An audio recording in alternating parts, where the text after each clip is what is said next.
Over 17 veterans a day take their own life. Virginia Senator Mark Warner is concerned for the country's veterans as a new report from the VA shows the rising rate of veteran suicides.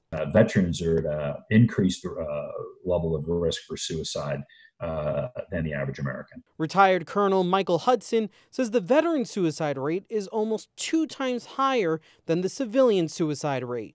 We should be using modern technology and focusing that outreach at veterans as they begin to get into crisis. The study also shows an increased risk for those who don't get help from the VA.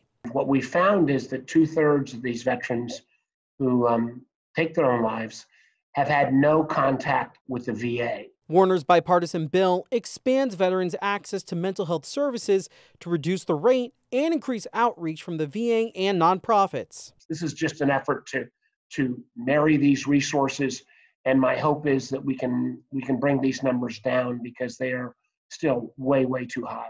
This report does not include data from 2020, but Hudson and Warner say they expect the pandemic is making things worse. I would be very afraid of seeing what the numbers might be this year. In essence, as COVID ticks down, veteran suicide is not going to map directly to it. It's going to lag behind it.